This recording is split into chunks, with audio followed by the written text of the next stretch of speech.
What if the end of Dexter's bloody journey was so powerful that even Krysten Ritter, known for playing some of the darkest and most broken characters on TV, couldn't hold back her raw reaction? This isn't just a finale, it's a collision between one of the most shocking endings in recent television and the sharp perspective of an actress who has lived in the shadows of complex roles.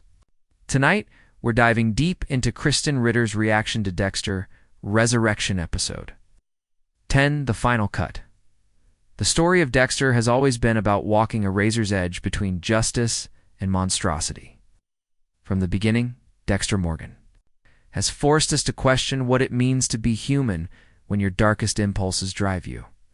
But in Dexter Resurrection, the game changed. Episode 10, the finale, carried the weight of an entire legacy, wrapping years of obsession, survival, and morality into one final blade strike. For Krysten Ritter, this finale wasn't just another episode of television. It was an emotional storm that mirrored much of her own work.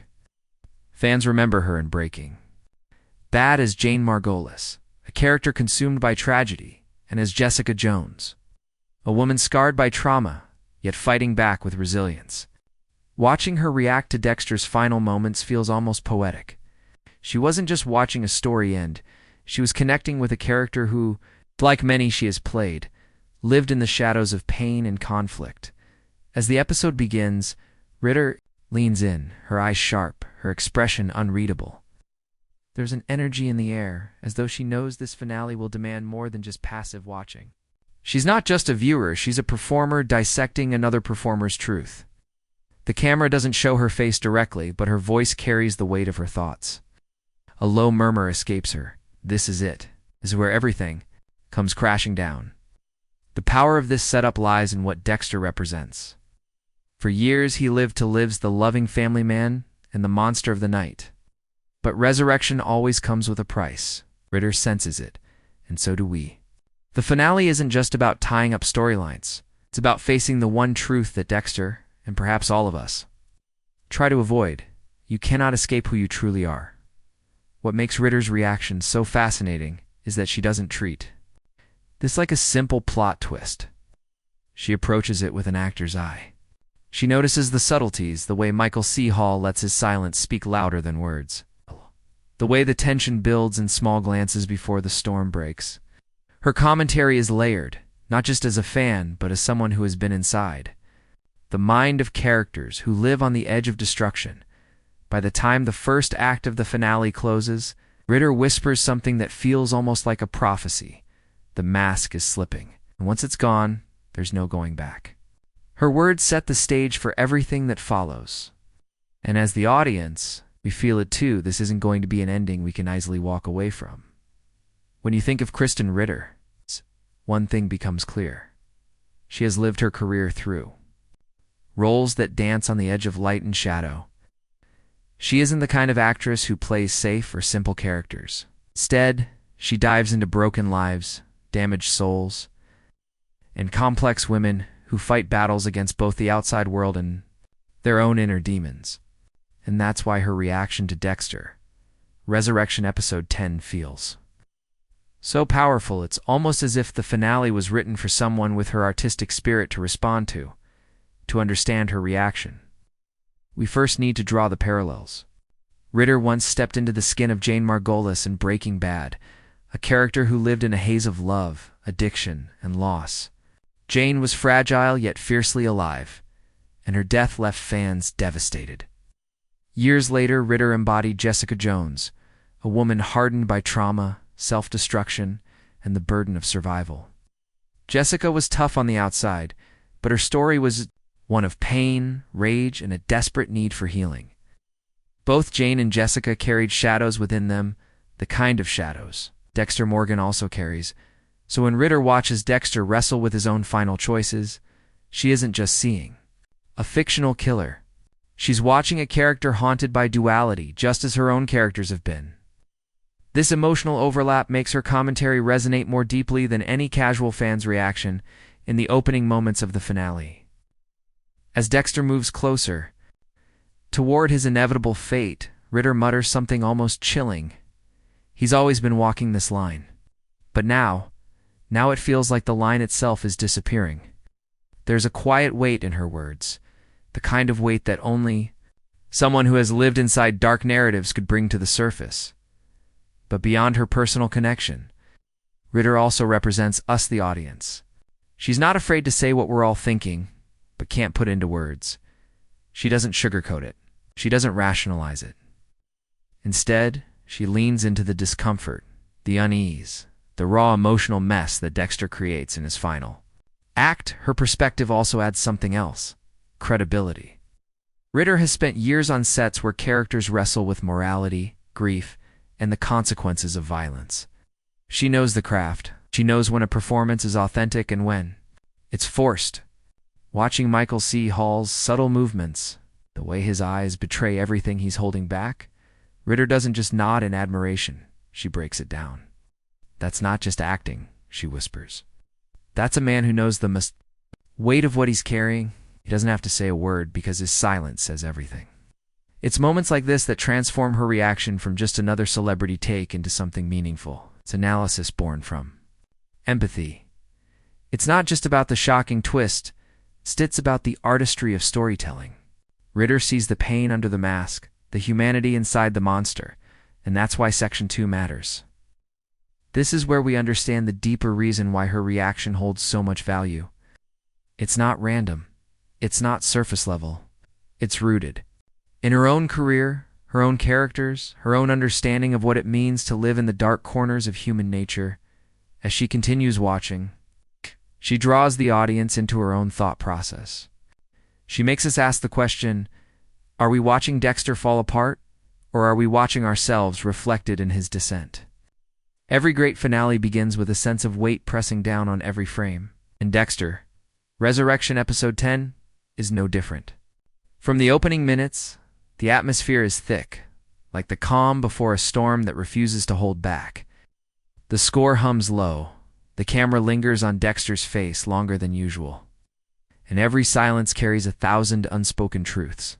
It is here, in this heavy stillness, that Krysten Ritter's reaction begins to shift from quiet curiosity to razor-sharp focus.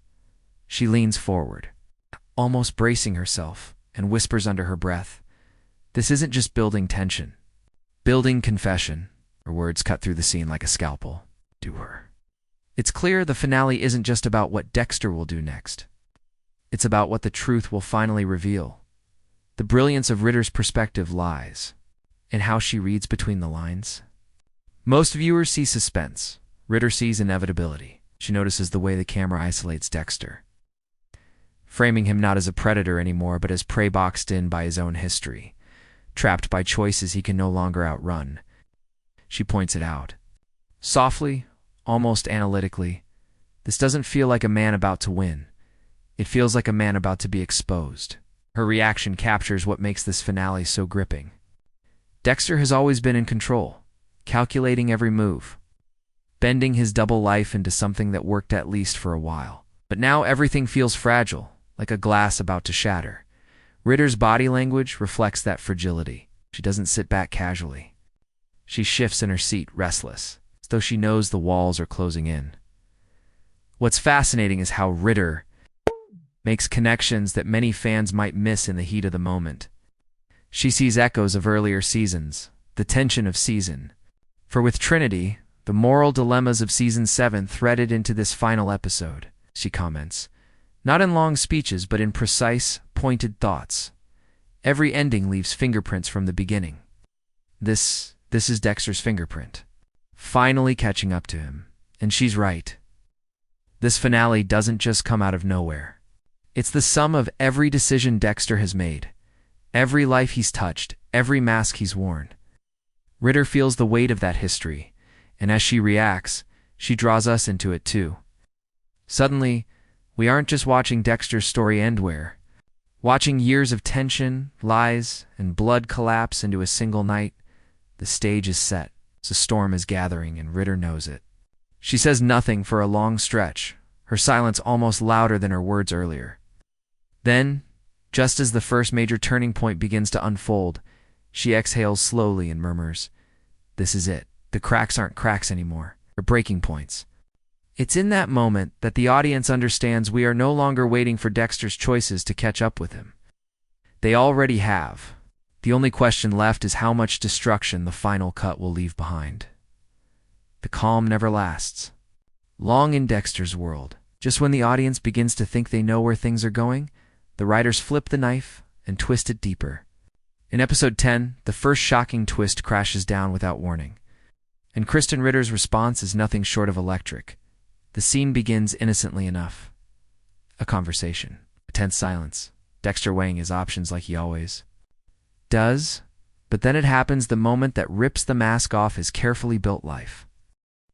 A character he thought he could manipulate suddenly turns the tables, throwing a truth into the open that Dexter has spent years burying. The room goes quiet. The air feels heavy, almost suffocating. That's when Ritter reacts. Her eyes widen. Her hand instinctively shoots up to cover her mouth, and a sharp gasp escapes before she can stop herself. She isn't performing for the camera. She isn't calculating a polished response. This is raw, unfiltered shock. "Oh my God," she blurts out, her voice trembling slightly. They really did it. They actually went there. What makes her reaction so powerful is the mix of recognition and disbelief. Ritter has played characters who face brutal truths and devastating betrayals. But seeing Dexter finally cornered in this way strikes a chord. It's the kind of twist that doesn't just surprise. It dismantles everything you thought you understood about the character.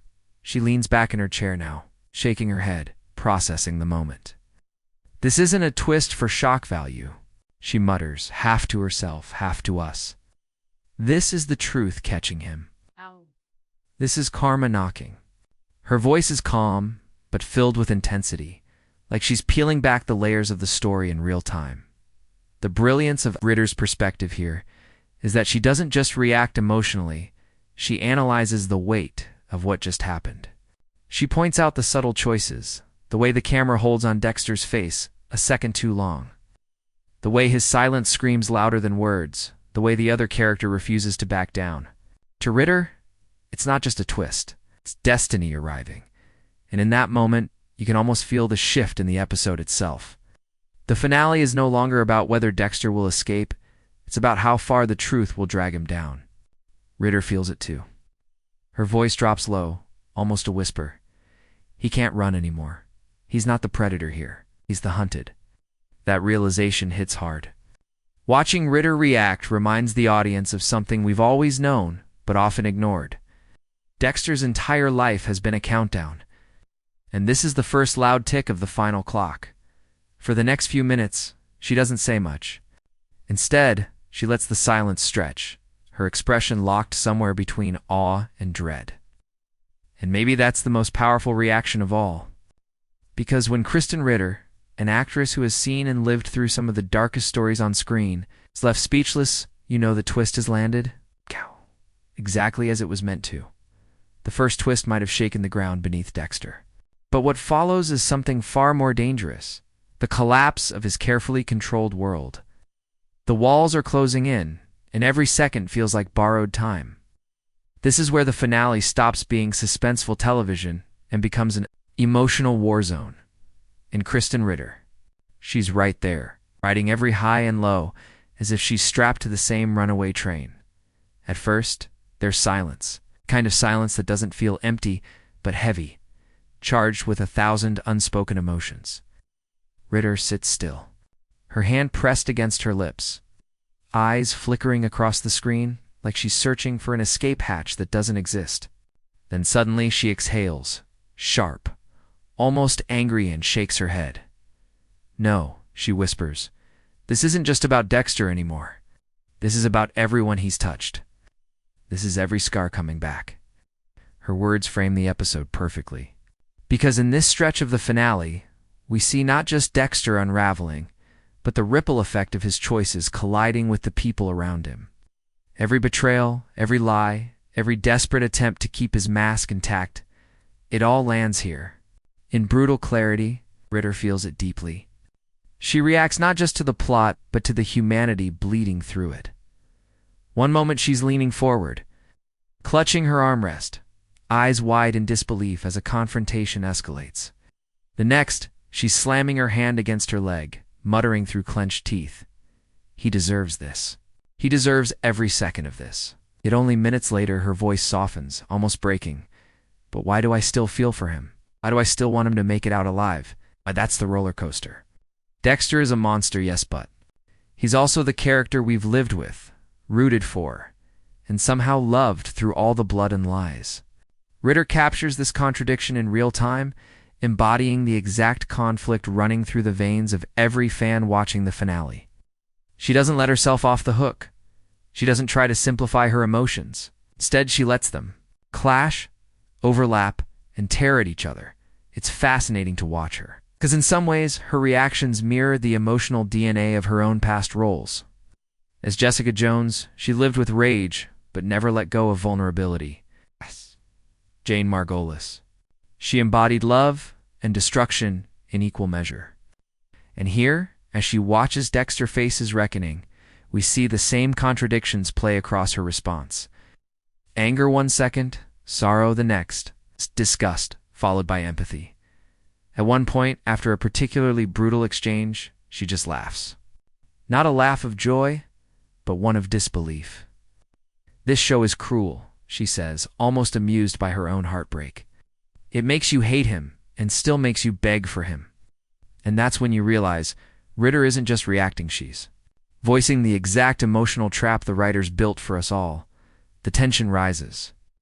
The stakes grow unbearable, and Ritter clings to every frame like it's the last. Her eyes dart, her voice cracks, her body language screams exhaustion, but she can't look away. Neither can we. This is the heart of the emotional roller coaster, not knowing whether you want Dexter to fall or to survive, and realizing that either outcome will break you in some way. Ritter doesn't resolve that Ten Shanxi lives inside it. By watching her, we're pulled even deeper into the storm. By the end of this section, she mutters something that feels less like commentary and more like confession. This isn't a show anymore. This is punishment. For him, for us, for everyone. Her voice is raw, stripped of analysis, filled only with truth. And that's what makes her reaction so unforgettable. It's not rehearsed. It's not performed. It's the pure human mess that happens when a story holds up a mirror and refuses to let you look away. If the first twist cracked the surface of Dexter's life, the second one smashes it apart completely. It's the kind of moment that doesn't just shock you, it leaves you numb, staring at the screen, wondering how a story could twist so deep into the wound. For Krysten Ritter, this was the point where her reactions shifted from disbelief to something heavier: sorrow, fury, and stunned. Admiration for how mercilessly the writers delivered this final cut. The build-up is slow, almost cruel. The episode lingers on small details, a glance that lasts too long. Footsteps echoing in the silence, a pause in dialogue that feels like eternity. Ritter senses it before it arrives. She leans forward, her posture tense, her voice a whisper. Something's coming. They're about to break him in half, and then it happens. A truth revealed, a betrayal delivered, or a loss so devastating that it flips the finale on its head. Dexter's world doesn't just collapse, it implodes. The mask, the lies, the desperate hope for survival, all of it burns away in seconds. Ritter's reaction is instant and visceral. Her eyes dart wide. She grips the arms of her chair like she's bracing against impact, and her voice rises, shaking with disbelief. No, they can't do this. They can't actually do this. It's the kind of response that doesn't feel like commentary anymore. It feels like grief. What's striking about this moment is the conflict painted across her face and voice. Part of her is devastated, horrified by what she's just witnessed. But another part of her, the actress and storyteller, is almost in awe. "It's brutal," she says quietly, almost reverently, "but it's brilliant. This is how you end a story with no safety, no mercy." The emotional whiplash is staggering. One moment she's furious, muttering under her breath that Dexter deserved better. The next, she's nodding slowly, acknowledging that this was the only way his story could ever close. "It had to be this way," she admits finally, her voice heavy with sadness. Anything else would have been a lie. For the audience, her reaction mirrors our own inner chaos. We want to scream at the writers for going too far, for ripping away the fragile hope we clung to. Yet at the same time, we know Ritter is right. This is the ending Dexter has been walking toward from the very beginning. This is justice, not in the clean way of law and order, but in the raw, it's unforgiving language of storytelling. And Ritter doesn't just leave it at shock. She unpacks the artistry behind the devastation. She points out how the cinematography builds. Dread how Michael C. Hall's performance strips Dexter of every illusion. How silence is used as a weapon sharper than any blade. This isn't about what happens, she says, her voice steady now. It's about how it feels. Right. Now, it feels like loss we can't come back from. Her words settle over the scene like ash after a fire. There's no going back, no undoing what just happened. The second big twist is cut deeper than anyone imagined. And Ritter's reaction makes that cut bleed even harder. For a long stretch, she doesn't speak. She sits still, absorbing the moment. Her eyes locked on the screen as though she's searching for a way to rewrite what she's seen. Then finally, she whispers one last line. That's it. That's the moment he stopped being untouchable. That's the moment he became human again. And with those words, Ritter gives voice to the truth we've all been avoiding. The second twist isn't just shock value, it's transformation. The predator has become prey. The legend has become mortal. And the story has become tragedy. When the second twist hits, the room doesn't feel the same anymore. It's as if all the air has been sucked out, leaving only silence and the weight of what just happened. For Dexter, there's no going back. And for Krysten Ritter, the shock slowly transforms into something quieter, more haunting. Reflection, her initial reaction, wide eyes, disbelief, gasps gives way to stillness. She leans back in her chair, folds her arms across her chest, and stares at the screen like she's trying to make sense of a nightmare that refuses to fade. It's not shock anymore, she finally says, her voice low and heavy. Grief, that's what this is. The beauty of Ritter's reaction here lies in how deeply personal it feels. She doesn't watch passively. She carries the story with her, absorbing every consequence as if it were her own. That's when she begins to draw connections not just to Dexter, but to the wider idea of what it means to live with choices that eventually catch you. This isn't just about a man who kills, she murmurs. It's about a man who thought he could outrun the truth, and the truth always wins. Her words echo with more than just commentary. They resonate with her own career and the kind of roles she's known for, characters who are broken, haunted, or chasing redemption that never quite arrives. Watching her connect Dexter's downfall to those broader themes feels almost like watching two worlds collide. The story on screen and the stories she's carried inside herself as an actress. And it's here. It's reflection, that Ritter. Gives us something beyond reaction. She gives us interpretation. She notices how the finale strips Dexter of every shield he once had. His intelligence, his planning, his cold detachment, all of it crumbles until what's left is nothing more than a man. It's not a predator, not a mastermind. It's just a man facing the end of the path he carved with blood. Her voice wavers slightly as she speaks. It's tragic because you realize he never really lived. He survived, he pretended, but he never lived. And now, at the end, it's too late. That line hangs heavy, not just for her, but for us. Because Ritter isn't only talking about Dexter anymore. She's talking about the human condition. The way we all wear masks, the way we chase illusions, the way truth eventually finds us no matter how deep we bury it. As the scene moves forward, Ritter's emotions shift again. There's anger simmering in her tone when she mutters, "This is what happens when you think you can control the uncontrollable." He built his world out of lies, and now it's collapsing on him. But then, moments later, her anger softens into empathy. And yet, I can't help but feel for him. Because at the end of the day, he just wanted connection. Just didn't know how to have it without destruction. That contradiction is the heart of Ritter's reaction, and the heart of the finale itself. We're torn between justice and mercy, between punishment and understanding. Do we condemn Dexter as the monster he's always been? Or do we mourn him as the broken human he's revealed to be? Ritter doesn't give us a clean answer. She wrestles with it just like we do, and that's what makes her response so powerful. She doesn't just react to the story, she lives inside it. Pulling us deeper into the wreckage of Dexter's fall, by the end of this stretch, Ritter is quiet again, staring at the screen with a hollow kind of sadness. Then, almost to herself, she whispers, "This isn't just the end of Dexter. This is the end of us believing in his mask." It's a chilling thought, one that lingers long after the scene moves forward. The predator has fallen, the mask is gone, and what's left is a reflection of the darkest parts of ourselves. Ritter doesn't shy away from that truth. She stares at it. She names it. And she makes sure we feel it too. The pace of the finale suddenly quickens. Every secret Dexter worked so hard to protect is now slipping through his fingers like water. The truth doesn't creep anymore, it storms in, tearing through every wall he built. And for Krysten Ritter, watching this unfold is almost painful. Her body language says it all. She's leaning forward now, elbows pressed tight against her knees, as if bracing herself for impact. Her lips part slightly, not in surprise this time, but in helpless anticipation.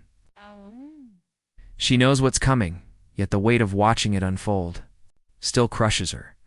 The collapse begins with a single line, a single accusation that cannot be denied. The words hang in the air, undeniable, and Dexter has no clever mask to hide behind. Ritter shakes her head slowly, almost whispering this. Is it? This is where he breaks. What makes her reaction so gripping is how personal it feels. She doesn't just see Dexter as a character. She sees the human tragedy. She murmurs about how years of double lives and cold calculations can't erase the truth forever.